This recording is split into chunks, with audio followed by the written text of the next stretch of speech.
ತಮಿಳುನಾಡಲ್ಲಿ ಪರಿಸ್ಥಿತಿ ಯಾವ ರೀತಿ ಇದೆ? ಎಐಎಡಿಎಂಕೆಗೆ ಏನಾದರೂ ಸೋಲಿನ ಭೀತಿ ಕಾಡ್ತಾ ಇದೆಯಾ ಅನ್ನುವಂತಹ ಪ್ರಶ್ನೆಗಳು ಕೂಡ ವ್ಯಕ್ತವಾಗ್ತಾ ಇದೆ. ನೋಡಿ, ಎಐಎಡಿಎಂಕೆ ಕಚೇರಿಯಲ್ಲಿ ಯಾವುದೇ ರೀತಿ ಉತ್ಸಾಹ ಅಂತೂ ಕಾಣ್ತಾ ಇಲ್ಲ. ನಾಳೆ ಫಲಿತಾಂಶ ಇದೆ. ಆದ್ರೆ ತಮಿಳುನಾಡಿನ ಚೆನ್ನೈನಲ್ಲಿರುವಂತಹ ಎಐಎಡಿಎಂಕೆ ಕಚೇರಿ ಅಲ್ಲಿ ಯಾವುದೇ ರೀತಿ ಉತ್ಸಾಹ, ಯಾವುದೇ ರೀತಿ ಒಂದು ಆಕ್ಟಿವಿಟೀಸ್ ಕಂಡು ಬರ್ತಾ ಇಲ್ಲ. ಈ ಬಗ್ಗೆ ಡೀಟೇಲ್ಸ್ ಅನ್ನ ನೀಡ್ತಾರೆ ತಮಿಳುನಾಡಿಂದಲೇ ನಮ್ಮ ಜೊತೆ ನೇರ ಸಂಪರ್ಕದಲ್ಲಿ ಜಾಯ್ನ್ ಆಗ್ತಾ ಇದ್ದಾರೆ ಹರೀಶ್. ಈಗ ನಾವು ನೋಡ್ತಾ ಇರೋ ಹಾಗೆ ಎಐಎಡಿಎಂಕೆಗೆ ಆ ಕಚೇರಿ ಮುಂಭಾಗದಲ್ಲಿ ಯಾವುದೇ ರೀತಿ ಸಂಭ್ರಮ ಅನ್ನೋದಕ್ಕಿಂತ ಒಂದಷ್ಟು ಆಕ್ಟಿವಿಟೀಸ್ ಆದ್ರೂ ಇರಬೇಕಾಗತ್ತೆ. ಯಾಕಂದ್ರೆ ನಾಳೆನೇ ಫಲಿತಾಂಶ ಹೊರಬೀಳ್ತಾ ಇದೆ. ಯಾವುದೇ ರೀತಿ ಉತ್ಸಾಹ ಕಂಡು ಬರ್ತಾ ಇಲ್ಲ ಅನ್ನೋದು ಗೊತ್ತಾಗ್ತಾ ಇದೆ. ಸದ್ಯ ತಮಿಳುನಾಡಿನ ಸ್ಥಿತಿ ಬಗ್ಗೆ ತಿಳಿಸ್ಕೊಡೋದಾದ್ರೆ ಹರೀಶ್. ಮಧು ನಾಗರಾಜ್, ನಾಳೆ 234 ಕ್ಷೇತ್ರಗಳ ಮತ ಎಣಿಕೆ ಬೆಳಗ್ಗಿನಿಂದಲೇ ಆರಂಭ ಆಗುತ್ತೆ. ಎಲ್ಲ ಪಕ್ಷಗಳಲ್ಲೂ ಕೂಡ ತಯಾರಿ ನಡೀತಾ ಇದೆ. ನಾನೀಗ ಎಐಎಡಿಎಂಕೆ ಆಫೀಸ್ ಮುಂದೆ ಇದ್ದೇನೆ. ಆದರೆ ಎಐಎಡಿಎಂಕೆ ಆ ಕಚೇರಿಯ ಮುಂದೆ ಯಾವುದೇ ರೀತಿಯಾದಂತಹ ಚಟುವಟಿಕೆಗಳು ಕಾಣ್ತಿಲ್ಲ. ನೋಡ್ತಾ ಇರ್ಬೋದು, ಚೆನ್ನೈನ ರಾಯ್ಪೇಟ್ನಲ್ಲಿರ್ತಕ್ಕಂತಹ ಎಐಡಿಎಂಕೆಯ ಪ್ರಮುಖ ಕೇಂದ್ರ ಕಚೇರಿ. ಈ ಕೇಂದ್ರ ಕಚೇರಿಯಲ್ಲಿ ಯಾವುದೇ ರೀತಿಯಾದಂತಹ ಸಿದ್ಧತೆಗಳಾಗಲಿ, ಮತ ಎಣಿಕೆಗೆ ಬೇಕಾದಂತಹ ಅಂದರೆ ಚಟುವಟಿಕೆಗಳು ನಡೀಬೇಕಾಗುತ್ತೆ. ಒಂದು ರಾಜಕೀಯ ಪಕ್ಷ, ಒಂದು ಪ್ರಮುಖ ವಿರೋಧ ಪಕ್ಷ ತಮಿಳುನಾಡಿನಲ್ಲಿ ಒಂದಷ್ಟು ಚಟುವಟಿಕೆಗಳು ಇರಬೇಕಾಗುತ್ತೆ. ಯಾವುದೇ ಒಬ್ಬ ಕಾರ್ಯಕರ್ತರು ಕೂಡ ಕಾಣ್ತಾ ಇಲ್ಲ, ಯಾವುದೇ ನಾಯಕರುಗಳು ಕೂಡ ಕಾಣ್ತಾ ಇಲ್ಲ. ಎಐಎಡಿಎಂಕೆ ಕಚೇರಿಯ ಮುಂದೆ ಜಯಲಲಿತಾ ಅವರ ಪ್ರತಿಮೆ ನೋಡ್ಬೋದು, ಮತ್ತು ಎಂ ಜಿ ರಾಮರಾವ್ ಅವರ ಪ್ರತಿಮೆ ನೋಡ್ಬೋದು.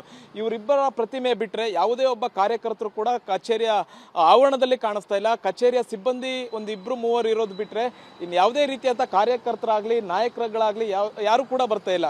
ಅತ್ಯಂತ ದೊಡ್ಡ ಚುನಾವಣೆ ನಡೆದಿರುವಂತಹದ್ದು, ಎಐಎಡಿಎಂಕೆ ಅತ್ಯಂತ ದೊಡ್ಡ ವಿರೋಧ ಪಕ್ಷ ಆಗಿರುವಂತಹದ್ದು, ಸಾಕಷ್ಟು ಬಾರಿ ಅಧಿಕಾರವನ್ನು ಹಿಡಿದಿರ್ತಕ್ಕಂಥ ಪಕ್ಷ.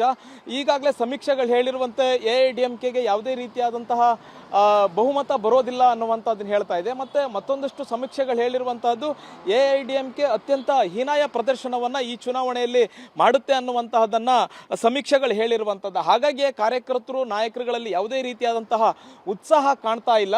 ಮತ್ತೆ ನಾಳೆ ಮತ ಎಣಿಕೆ ಅಂತಂದ್ರೆ ಒಂದಷ್ಟು ಡಿಸ್ಪ್ಲೇಗಳನ್ನು ಹಾಕಿ, ಒಂದಷ್ಟು ಕಾರ್ಯಕರ್ತರುಗಳಿಗೆ ಬಂದವರಿಗೆ ಚುನಾವಣೆಯನ್ನು ಮತ ಎಣಿಕೆಯನ್ನು ವೀಕ್ಷಣೆ ಮಾಡಲಿಕ್ಕೆ ಯಾವುದಾದ್ರೂ ಒಂದು ಪಕ್ಷದ ಕಚೇರಿಯಲ್ಲಿ ವ್ಯವಸ್ಥೆಯನ್ನು ಮಾಡಿರಬೇಕಾಗತ್ತೆ. ಆದರೆ ಯಾವುದೇ ರೀತಿಯಾದಂತಹ ವ್ಯವಸ್ಥೆ ಇಲ್ಲ. ಯಾವುದೇ ಕಾರ್ಯಕರ್ತರು ಕೂಡ ಈ ಒಂದು ಪಾರ್ಟಿ ಆಫೀಸ್ನ ಹತ್ರ ಬಂದಿಲ್ಲ.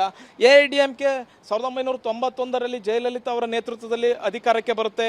ಆಮೇಲೆ 2001ರಲ್ಲಿ ಅಧಿಕಾರಕ್ಕೆ ಬರುತ್ತೆ, 2011ರಲ್ಲಿ ಅಧಿಕಾರಕ್ಕೆ ಬರುತ್ತೆ, ಮತ್ತೆ 2016ರಲ್ಲೂ ಕೂಡ ಆಡಳಿತವನ್ನ ಮಾಡಿ ಮತ್ತೆ ಜಯಲಲಿತಾ ಅವರು ಪಕ್ಷವನ್ನ ಅಧಿಕಾರಕ್ಕೆ ತರ್ತಾರೆ. ಅಮ್ಮ ಅಂದೇ ಖ್ಯಾತಿಯನ್ನ ಪಡಿತಾರೆ ಜಯಲಲಿತಾ ಅವರು.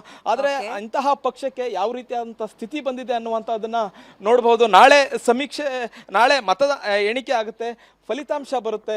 ಆದರೂ ಕೂಡ ಕೆಲವೊಂದಿಷ್ಟು ಸಮೀಕ್ಷೆಗಳು ಹೇಳಿವೆ ಎಐಎಡಿಎಂಕೆ ಅಧಿಕಾರವನ್ನು ಹಿಡಿಬಹುದು ಅಂತ. ಆದರೆ ಕಾರ್ಯಕರ್ತರಲ್ಲೂ ಉತ್ಸಾಹ ಕಾಣ್ತಿಲ್ಲ, ನಾಯಕರಲ್ಲೂ ಕೂಡ ಯಾವುದೇ ರೀತಿಯಾದಂತಹ ಉತ್ಸಾಹ ಕಾಣ್ತಿಲ್ಲ.